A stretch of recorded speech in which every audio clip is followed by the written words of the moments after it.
Hello. Hi, how's it going? Hey, this is Herman. I'm fine. How are you? I'm doing great. Thank you for taking the time to do this interview. No problem. Where are you in America? Where? I am in Minnesota, just 15 miles south of Minneapolis, Minnesota. Oh, I know exactly where you are. Yeah, yeah. Cool. Oh, this is amazing. Good. Oh, very I cool. hope you got the music. Did I send you the music?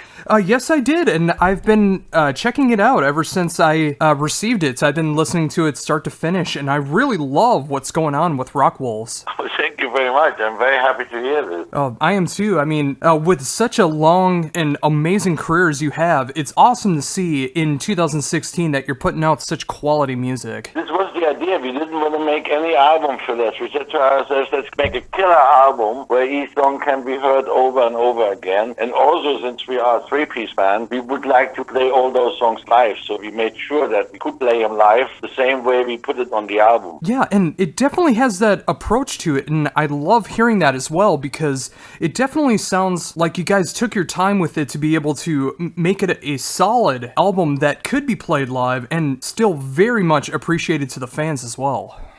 No, I must say, we had a lot of fun, and I think you can hear it on the album that we all had really good fun playing it. Oh, that is so great. Now, for those that are not familiar, how did Rock Wolves come to be? Well, as you know, Michael Voss and myself, we met back in 2011 because we both played with Michael Schenker's Temple of Rock. Michael picked up Michael Voss as a singer and producer, and then he said to me, why don't you play drums on this album? And Pete Ray was the bass player at that time. And as I said, Michael Voss was producer, singer, and so we met, we became friends. And this year, 2016, in February, Michael Schenker told me, he said, look, I'm going to work this year, for the rest of the year, with my old singers, Gary Barden, Crane Bonnet, and also Robin McAuley. I'm going to do some MSG stuff, so we're not going to do any touring, any recording with Temple of Rock this year. So Michael Voss and myself, we had those songs laying around for a while.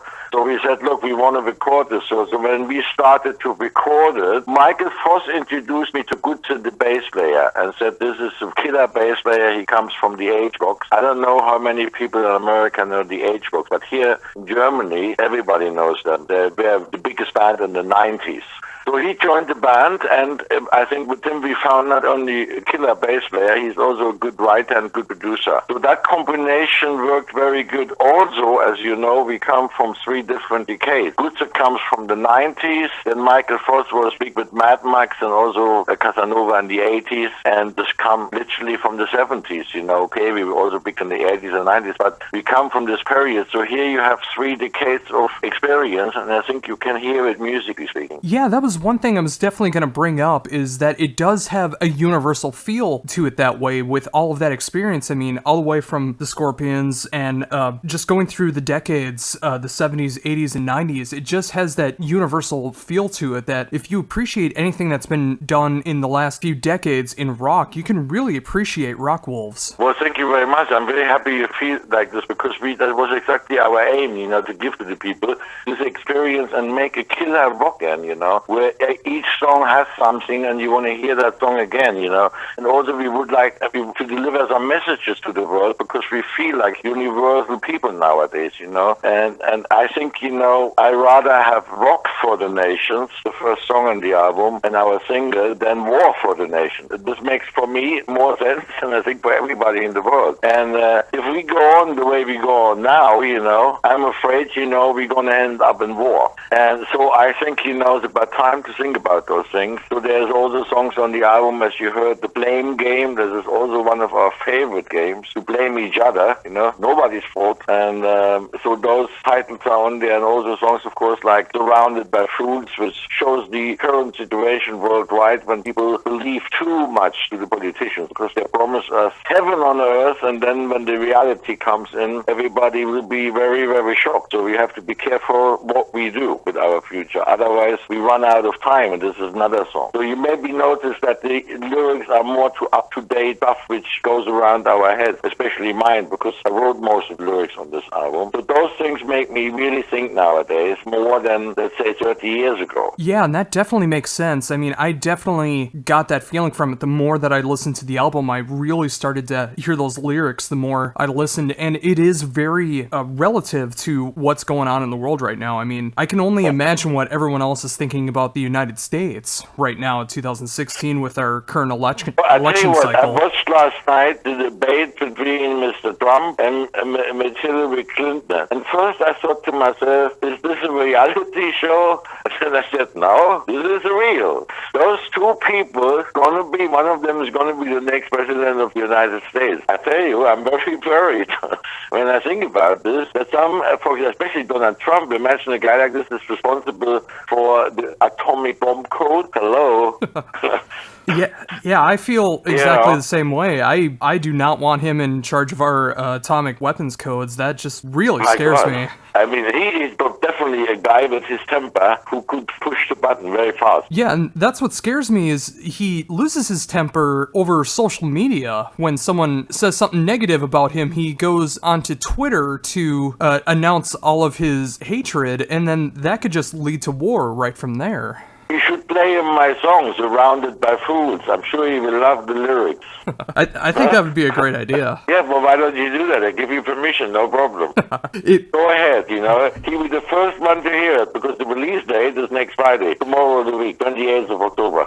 If I can get Trump's attention, I would totally do that. I've seen last night and the nights before. And a lot of people in Europe obviously wonder, I mean, those kind of politicians would never have, a chance in Europe. No way. People would think, he's on acid or took on drugs, I'm still convinced that he is. Then it's real. It's not a reality show. It's unfortunately is the real thing, and that makes you really think what's going to happen now. Yeah, and I mean, I wonder when people, like this, when I see people like this in the world, and I think, don't they wake up, we only can survive this planet if we all work together as a team. There's no point to work against each other. Yeah, and I wish that was something that people understood more, is that we do need to work together rather than just worry country by country, because we're all a part of this world and we all need to help each other out. Yeah, but this is the same thing. Imagine you have somewhere somebody throwing an atomic bomb, then the radioactivity will be all over the world. It will not be just about this area where the bomb got dropped. It will be all over. And this is what people seem to forget. And the bombs now, this is not Hiroshima,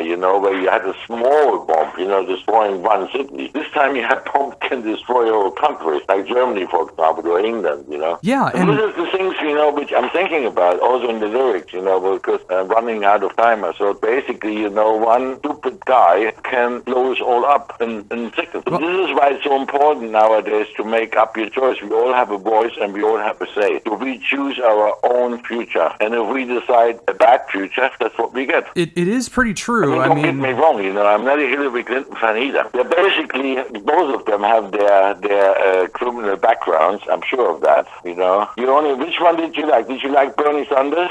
I actually did vote for Bernie Sanders in the primaries, and unfortunately, he did not make it through. At least he was the closest, in saying to the people what the people want, I mean, Donald is only interested for the 1%, can see that on the taxes. They're going to lower the taxes, for all the rich people, of course. Yeah, and they're, of course, going to be focusing on that more. I mean, both Hillary and Trump have their sides to them that are not good for the rest of America, and, with the election being 3 weeks away, it's scary. Going to do what the Wall Street says that to do, because they're financiers, so obviously she's going to have to do what they tell her. And Bernie is out of the game, he had to say yes to Hillary so they have more strength, Hillary and Obama never got on, suddenly they were friends, Yeah. Whatever, as you can see, nowadays, to be a rock musician, you have to talk about different things than you did 30 years ago. Yeah, I imagine that is the case. Make no more sense. Yeah, but the forms of rock always stay, Yeah, I was going to mention that as well. I mean, it's not, even though, like, Scorpions, for example, where you were able to write more more diverse things. I mean, with Rock Wolves and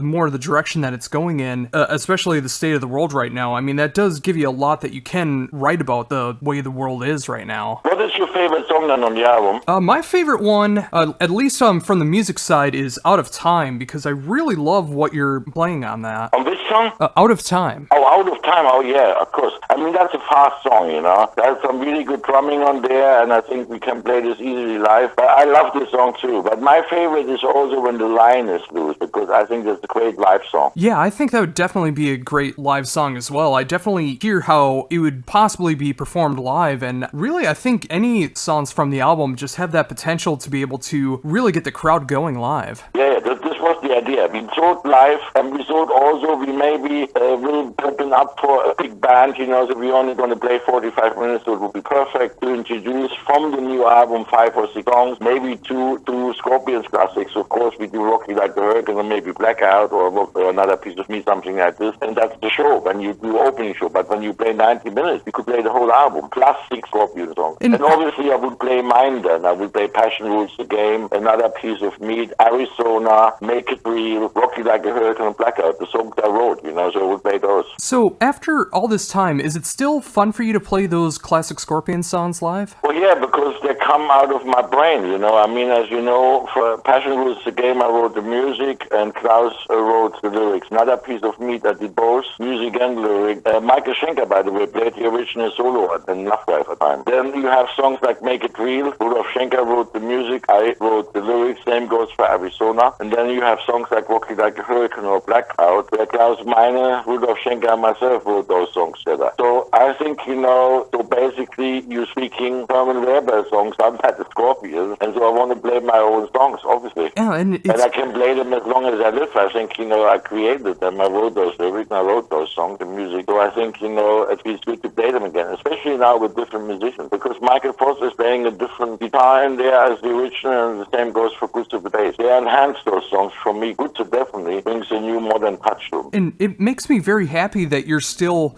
excited and happy to play those songs live, because I know there's so many musicians out there who have a long career who eventually get tired of playing the songs that they're best known for in their early career. It makes me happy to see that you can be proud of everything that you've done from Scorpions up to now. How can't you not be? You know, I'm proud until this day of the lyrics for Rocky Like a Hurricane. But then again, you know, you could write it this early morning and the sun comes out. Last night was shaking and pretty loud. Of course, you know, because you've been partying all night. We all did a lot of coke in the 80s and got stoned all day long and drinking alcohol and all this stuff. Nowadays, it's a different world. You know, you have to be fit, you have to be awake, you have to be alert, you know. So the times have changed. So see what I mean? And the same goes with the lyrics. So now it's better to write, we're running out of time, you know, and surrounded by fools, because that's the reality. Yeah, and I think that's why I relate to that one so much. I mean, it's not just the awesome drumming that you do on Out of Time, but also lyrically, it also is very accurate of life. Oh, I just thought, believe me, when I wrote it, you know, my hair stood up because I realized suddenly that I wrote the blues, and it is really 5 minutes to go. So we have to really see what we're going to do now. I can't wait till the 8th of November, and I hope you guys are not going to take Trump as the next president. Then I move to Switzerland tomorrow, because that guy is going to blow us all up, I'm sure. I'm very convinced of that as well, and I'm really hoping, especially after the debates last night, that people realize that Trump is not the answer that America needs. Well, he lost 3 times. Do you know the percentage from last night? I didn't find that out here in Europe Day. How much was Hillary in front? The last time I think it was 57 to 38. Huh? I actually didn't get a chance to see the numbers for it yet. That's what I'm asking. Yeah. Just don't worry. It will be on BBC News in about an hour from now. Oh yes, and I'm sure everything will be announced then. But having watched it last night for myself, if anyone is still voting Trump after what they saw, I'm not sure what's wrong with them. Yeah, but sometimes if you have some really hard followers, then, you know, those people worry me, those hard followers, because they also could be convinced to go in a violent way. And how... You have the same now in Europe. You have a very strong right-wing party. France, for example, Marie Le Pen, and in Germany, AfD, you know. So it's getting stronger. 20% is a lot of people. And how is that over in Germany? How is this election perceived? I mean, I know your perspective of it, but how is it through media and the news whatever perceived? I can see from England when I follow on TV, it is basically that people obviously pissed off about all the immigrants who came from Syria and Afghanistan. Now they are in Germany, and they feel that not only immigrants who run away from war, they also feel there's a lot of young men who could be potential terrorists. And as you can see in Germany, some of those single young men already attacked in public. The same in France. So this can happen in Germany and France any moment. But I think it can also happen in the United States, and as you know, we can see in Florida, it can happen everywhere. And I don't think you can prevent it from people you don't know. This is the situation we have here. But you guys don't have any immigrants in America. How many you have? 3,000-4,000? Oh. I mean, when you're in Munich, for example, there were times when we had 15,000 every day arriving. So I think there's also a lot of people get into this thing of making panic, you know. Of course, you know, it is a strange situation and somebody can blow you up in an underground station or on the train or on the airport. But then again, you know, when you drive on the German motorway, about 100 to 150 people die every day on it. And nobody writes about it, nobody gives a shit about it. So this is the other thing of the past. yeah. On the other side, I think, you know, what they're doing right now, finally they're taking care of the problem. At least they make a start. Yeah, and that's what I'm hoping for is, I mean, first of all, I'm hoping that Trump doesn't win the election in a few weeks, but also I just hope that this can be a wake-up call for people. Listen to the lyrics, then you know. Oh, yeah, I mean, it's just, I really hope that this will be a wake-up call to people, if it's not too late to, and there won't be any signs of any nuclear war or anything like that. I mean, I just hope that this can wake people up to realize that we need to take care of ourselves and make sure that we can still have a planet to live on. Yeah, I'm really happy that you think like this, because we are living on one planet, and the sooner we really realize this, the better it is. Because if somebody makes a mistake on this planet anywhere, there will be all radioactivity all over the world. You're suddenly going to go in your park in the United States, and you will radioactivity rain falling down on you. What are you going to do then? You're not going to find a skin doctor to heal you. You're just going to, that's it. Yeah, that is indeed what will happen, and I'm just really hoping that this does not happen. No, I'm just saying, I think, you know, music has also the job, the song. And the deep message in Rock for the Nation really is, you know, we must stop and start thinking differently. Yeah, and that's why I was so glad to see that as the first single from you guys as well, because I think it's very important. It did very good, and I think now with that song we're going to try to conquer the American radio, and I think it has a good chance because it has a good message and it's a very good rock song to sing along. And I'll be definitely playing it on my show as well when I air this interview. Well, thank you very much.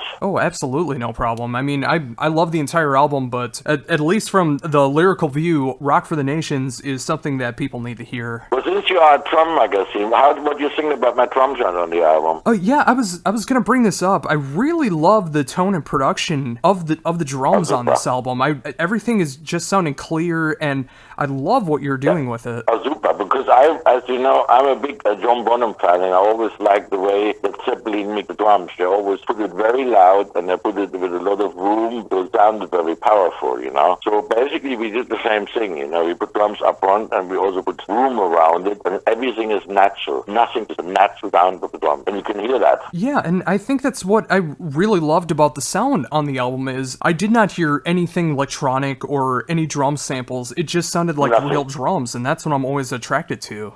Actually, when you're a drummer, you can hear it immediately. I had so many compliments from drummer friends of mine. The Pac-Man, that sounds awesome, you know. It sounds like really like a drum sounds like it when you record it, and you hear it in the room, you know. And when you did that, how did you approach the songs? I mean, did you have any mindset before you went into the studio how you were going to be writing the drums, or did you write? Basically, as I was involved in the songwriting, there's 5 songs on there I wrote with my old songwriter partner Thomas Ranowski. You probably saw the name on the album where he wrote the music and I wrote the lyrics to those 5 songs. And then the rest, the other 5-6 songs we wrote as the Rock Wolves, the 3 of us, Good Sir, Michael Voss and myself. Basically writing music, lyrics, everything together, you know, and just putting all our ideas in the same pot. So that's why this came out, and then I had enough opportunity to try out different drum fills, different rhythmic, you know. Michael was a great help, Butcher was a great help, because they're both producers, you know. So for me, also being a producer, it was a creative creativity exchange the whole time. That made it so interesting. We all came up with really good ideas, I thought. And then we put it in, and basically I had free hand to put on there what I wanted as a drummer.